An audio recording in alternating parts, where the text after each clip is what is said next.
Tennessee Day, so it wouldn't be SEC Media Days if we didn't get Austin Price, VolQuest. What's up, brother? How we doing, guys? Doing good, man. Every year we feel like we're just piecing this thing together. But I think we're starting to finally feel like we fit in a little bit. Well, you guys do. I mean, it gets bigger and better every year for you guys. I mean, and then with me on, it's like we've got like the IMAC covered, right? I mean, Morristown West, Morristown East, Jeff County. Yeah. I think that's right? That's right. Yeah, here we go. You been up there? You been up there lately? Lately, you know what? I played in the Morristown East basketball golf scramble at the country club a few weeks ago before I went on vacation. So that's the last time I was up there, and any excuse to go up there and get pals is a good one. You know what I mean? Where did you go on vacation? Did you go back to Disney? No. We went to Europe. We did. Oh wow! We went into Barcelona, did a Mediterranean cruise, ended in Rome, and a lot of fun. First time going across the pond. So can't hide money. I tell you what. So what? Any takeaways for you for Tennessee Day? No, I thought Josh Heupel, he takes great pride in saying a lot without saying anything. I thought you could kind of get that. There's no question who the unquestioned leader is on the offensive side of the ball with Miles Kitselman. I think he probably was going to be that anyway, even if they hadn't had the quarterback change. But through all that, I think really established himself as the guy, the alpha in the room, so to speak, that all of the guys on offense look to, whether it be offensive line, receivers, tight ends, quarterbacks, whatever. I think he's done a good job of kind of blending the quarterbacks, understanding there's a competition now and coming even more, but being kind of that middle point for all those guys to lean on, whether it be Joey Aguilar coming in from UCLA or obviously Jake Merklinger's feeling like he's quarterback one. I think the day that Nico left, everybody just kept putting QB1, and I think Merklinger just kind of grabbed onto that. It's like, why not? Why not just put myself in that role? I want to be that anyway. And so that's why it's going to be an interesting competition as we head into the month of August because, they've had competitions even that first year, so to speak. But this is the first one I really feel like since probably like 2004 where like you don't have an inkling of which way it's going to go. Everybody's assuming Aguilar because they brought him in, but they needed a body. This is an open competition, and if Jake Merklinger goes out and wins the job, he wins the job. They're not just going to play Joey Aguilar because he transferred in. Aguilar's got to prove he can run the offense and run it, I won't say mistake-free because that's not possible, but mistake-less. Well, I mean, if you were putting money on it right now, which one would you be leaning, you think? I would take Joey Aguilar just based off his experience, Shane. You've got multiple years in the system. And here's the thing people don't talk about. Joey Aguilar is 24. He took 2 years off before he went JUCO. He's older. That matters. I mean, you look at Hendon, and I'm not saying he's going to be Hendon. That's not what I'm saying. Let me But how much did it help Hendon when he was 24 years old at the end? I mean, you just get better with age. You get better with more experience. So he's got the experience. He's got the age. What he doesn't have is the experience in the offense. That's what Merklinger at least has a little bit because he's been in the meeting room. He's ran practices. He's been here for a year and a half. Does that matter? We're about to find out. Well, we had Cole over here the other day, and one of the things that he's worried about is that offensive line. I'm not. I'm bullish on that. I think that offensive line is going to be good. Cole and I got to have a talk. I really think they're going to be really good. I love them at tackle. I think David Sanders has got all the upside in the world. Now, he's going to make mistakes. He's a freshman. But I think Lance Hurd's going to be a lot better in year two. You talk to Lance. He's saying a lot of the right things. Talk to me specifically about playing last year. First time he's ever had to deal with an injury. And he heard it from people like me who, everybody kept saying, he probably could tough it out. He got back, then he re-injured the ankle, lesser, like a lower ankle sprain, not a high ankle sprain. But he didn't feel like he could miss. He pushed through. He lost his grandfather at this time a year ago. He's down about 30 pounds. He's down to about 320. Does all that matter? I think we're about to find out on him as well. Again, there's a lot of unknowns, and it's kind of been my battle cry all offseason. There's a lot of unknowns. But one battle cry for me personally is I think this offensive line is going to be really good. I think they're going to be really talented at the tackles. I think they're going to be improved at the guards because I think Wendell Moy is that kind of dude. The question is who's their center? Is it William Satterwhite? Is it, Sam Pendleton? Is it a guy like Jesse Perry who swings around as a more talented version of Dane Davis who's bigger and can play different spots? I don't know. I think the center spot is where it starts. They got to figure out who that's going to be. I still think, though, they are a more talented group than a year ago, just not as experienced. I don't think there's probably a team that is going to get asked more this entire event about a player that's not even on their roster than Tennessee players and Josh Heupel, obviously, about Nico. Sure. And do you think that fuels them for – I mean, they're already kind of being underwritten. Like Tennessee's, that's the team that's going to fall back. There's no way they make the playoff again. What about this star quarterback you had? How do you even stand a chance? Can you even field a football team without Nico? I mean, I feel like that goes. I think that works to their favor. Exactly. I think they – okay, we just talked about who did I say that was their leader on offense? Miles Kitselman. Miles Kitselman.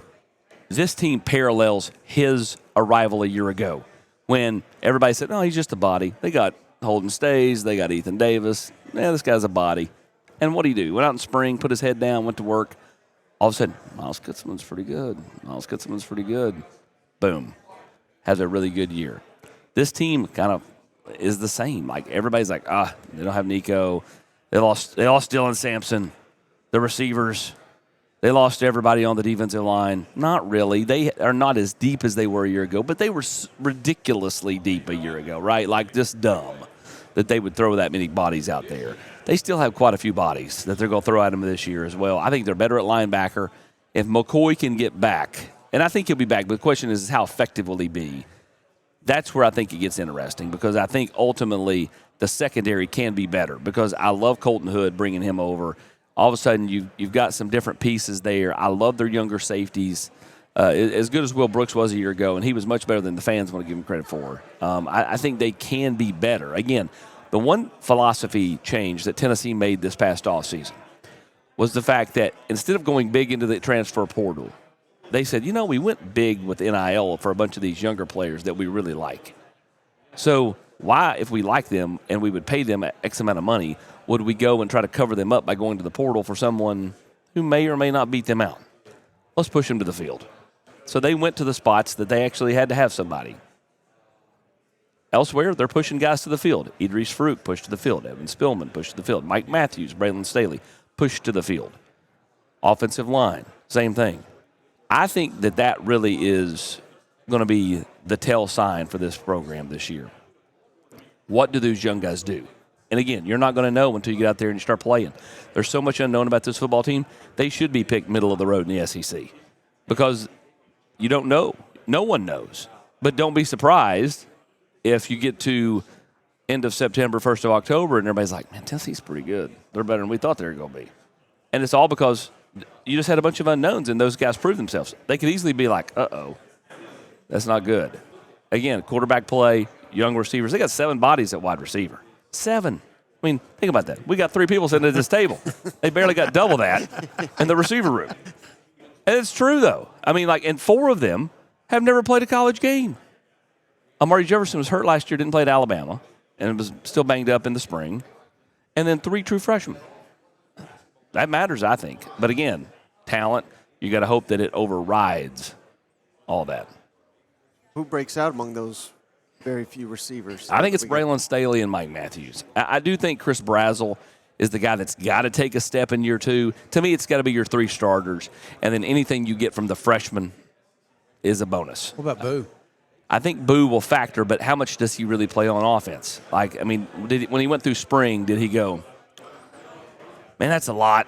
I just want to be a kind of a gadget guy, have a package, because, it is a lot. Hey, Boo, go and learn every play on the offense. Hey, Boo, go and run everything on the defense and return punts. That's a lot. I don't care how smart you are. That's a lot. So, which makes all the Travis Smith stuff that much more impressive, right? Yeah. Or Travis Hunter. And so, for my liking, I think he's going to be someone who helps this team offensively, but is in a sprinkle him in type mode more so than he's going to play 40 snaps a game. No, I always do. I always get in trouble for being too optimistic about Tennessee. So you're just fueling the damn fire today. I'm just telling you. We're going back, baby. The schedule sets up for them, okay? But at the end of the day, this program will be judged by the big 3. You've got to do something you either not done under Josh Heupel, which is beat Georgia, or do something you've not done since I was in college. That's 2003 when Tennessee won at Florida and at Alabama.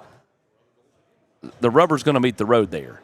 Otherwise, you're looking at 9-3 at best, not going to the playoff more than likely at 9-3. And, after that, who knows if they have any kind of hiccups at home against Oklahoma, or do they have that Arkansas or South Carolina type game on the road at Kentucky? I don't think that'll happen just because Kentucky's not that good. And Mississippi State is obviously not that good either, as they try to build up with Jeff Lebby. So, again, I think you've got to do something that you've not done in a while. Capable. Is it doable? Absolutely. But to quote the great Brent Hubbs, you've almost got to see it to believe it with some of these things. I think, I've said for a while, I think, as crazy as it is to sound, I think Tennessee's got a better shot of going to Tuscaloosa and winning than Gainesville. I just place that place is just a house of horrors for the Vols.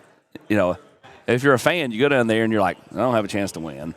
We've not won down there in so long. And Tennessee either gets, they can get boat raced, but how many times have they lost in like the worst agonizing fashion of all time? Like Hail Marys and 4th and 17s. And Oh, yeah, we remember them vividly well, but can you believe this man right here? He was considering, I don't know if he's really going to do it, but he said he's going to walk to Gainesville? No, even better, a half marathon if Florida beats Tennessee in the Swamp.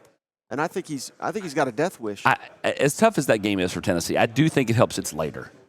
Okay. Where's Florida at mentally? Maybe Florida's the surprise of the SEC. Maybe they're awesome, right? And then it gets really tough for Tennessee, or vice versa. I think the wheels fall off by the time we get. Maybe. I don't know. I think a lot of it depends on Lagway, man. I think the quarterback position controls it all. It'll control for Tennessee. It'll certainly control it for Florida. And, again, you go back to 2016 when Tennessee beat Florida and Georgia. Yeah. And didn't go to Atlanta, which is, a rarity. Twice we've talked about that today. We just had Texas A&M over here. And so, but you go back to that and look at the murderer's row Tennessee played in that year. They played Florida, then they played Georgia, then they played A&M, then they played Alabama, and then they had South Carolina, which is another hiccup for Butch and them that year. But it was just kind of boom, boom, boom. This year you don't really have that. Like you have Georgia in September, Alabama in October, and Florida in November. Now, November's a little tougher because you do have you have Oklahoma. What are they going to be? They've got the offensive coordinator change. They got the quarterback change. A lot of optimism in Norman. They still have a really tough schedule because the SEC did them no favors when they came into the league, unlike Texas, which they gave the easiest path on the planet. How surprised were you about that Arkansas? Because I just talked to an Arkansas guy, and he revels in the fact that they beat the Vols. Was your mind blown after that game? No. It felt a lot like, I won't say it's the same because Tennessee gave up 1 million yards and 1 million points to South Carolina in 22, but it just felt kind of like that. Like when Tennessee took the lead in the second half, you thought, okay, this is not pretty, but Tennessee's kind of, and then it was like they took the foot off the pedal at that point, on both sides. And then you had the little athletic quarterback looking like Matt Mock in the 01 SEC championship game running around, and you had Braylon Russell, who's just a big bowling ball just rolling you down the field. And obviously not ideal. It wasn't ideal for Nico the way that game ended, running out of bounds. You got to throw the ball. That's a redshirt freshman mistake. That's also been a tough place to play for Tennessee over the years. Just Fayetteville, and it's not that loud of a place to play. It just hasn't worked out. And so, again, I think the schedule. I don't worry about Arkansas at Neyland as much as I do if it was a road game. But yeah, I think for Tennessee they've got a schedule that's favorable. I like a lot of this team, but there's so many unknowns, and you just don't know. The receivers may not be very good. Quarterback may not play very well.